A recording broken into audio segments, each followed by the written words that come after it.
number one. Number two, this reference to the early prophets, they're leaving some,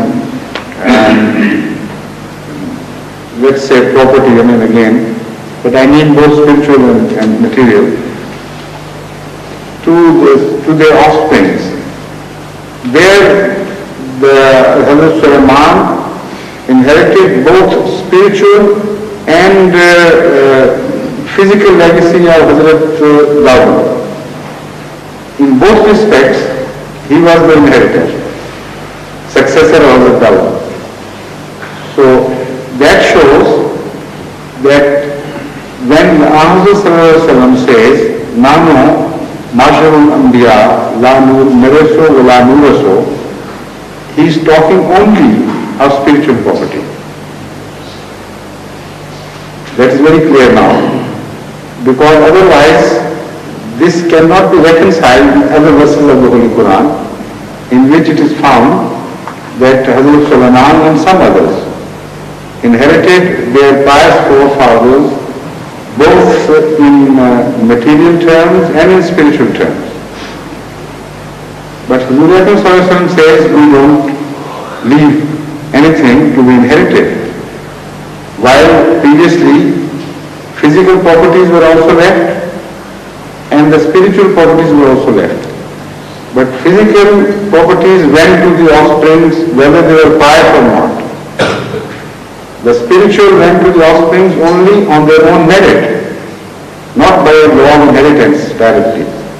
So that is what he points out, that the prophets neither they received the office of prophethood by way of legacy from any father or forefathers, nor their children or offsprings would inherit such legacies by way of automatic law or regulation.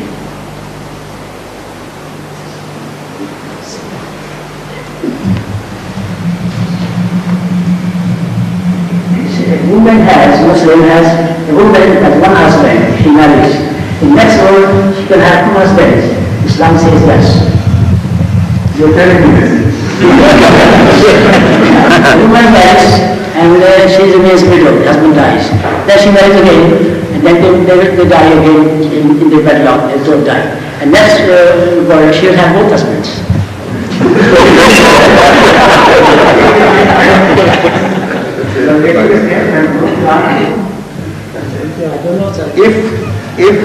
No, you are making a statement, not asking questions, aren't you?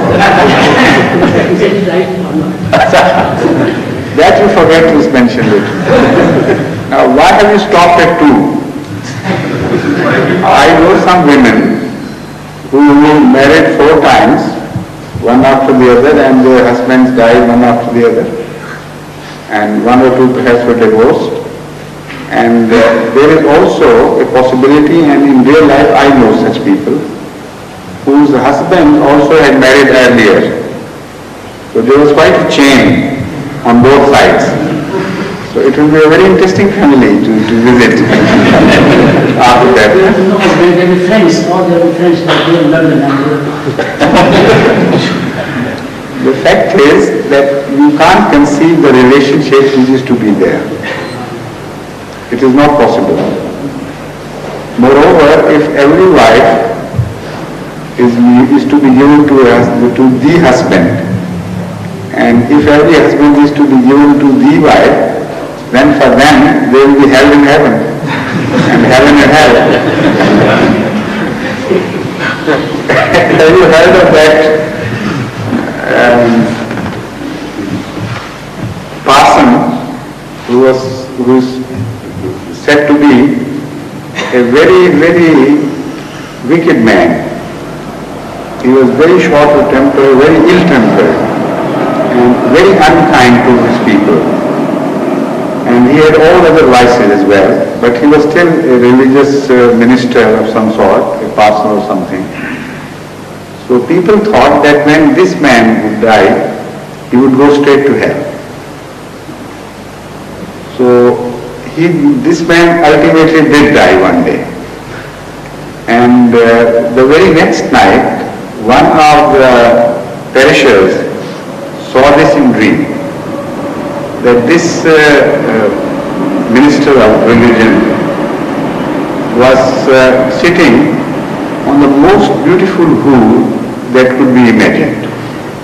You know, the most beautiful apparition of a spiritual person which he could ever imagine. He had not seen the like of it. And she was sitting on a piece of cloud. And this person whom they had considered would go straight to hell was sitting on her lap. So he was flabbergasted. He said, what treatment Allah has meted out to this man. He doesn't know how to requite people. So he asked, according to the dream, asked this person, tell me one thing, one good thing which you had done on this earth, for which you have been rewarded with this beautiful reward. So before he could answer this question, the lady took it up and said, look here, you just misunderstand the whole thing. I am not his reward. He is my punishment.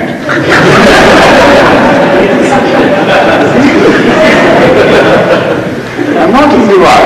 He is my punishment. So this relationship can also develop there if the same people and with their same relationship are to be repeated exactly in the same manner, then for them it will be a punishment, even in heaven. So you don't know what is in store for you. This hadith is all solve the problem. La and La. Exactly. In fact, they are just analogies to make us understand that the things which you will find in heaven would be of your liking. The best you can dream of will be provided there. But the Holy Quran makes it very clear, manifestly clear in so many places, that the world to be has absolutely no bearing to the world that was, no relationship. And once you realize where you are and what you see, that will be completely different from your own present selves as well as your own conception of the things around. The Holy Quran tells that we will change you completely, totally into beings that have no relationship with your previous life. So those people who think that we will be reborn in the same body, they are totally mistaken. In more than one place, the Holy Quran makes it very clear that your new life would be so different from the present one that it will be a tabdila, and that help would be a complete change from your previous self. So new dimensions would be given, new senses would be given. Maybe instead of 5 senses we enjoy some 10 senses. This thing is to be kept in mind, that whatever Allah has not provided us with, that we cannot conceive. It's impossible. A blind man, however best you try, could never conceive of sight. He's just 4 senses instead of 5. And a man who is dumb congenitally, he cannot conceive of hearing, whatever you try. You write to him things that this is hearing and that is not, but he will simply not understand because he has not been gifted with that. So those animals who are deprived of some senses, we know some of them, they cannot understand what man has been gifted, or the people, the things of higher order are gifted with. So that is one way of understanding what we will be in future. When God says repeatedly, you simply cannot understand, that means the pattern of our senses would change altogether. That is one thing which one cannot understand. However you tell, if those things which we are going to find in heaven belong to the same senses, then however big they be, we can still understand them.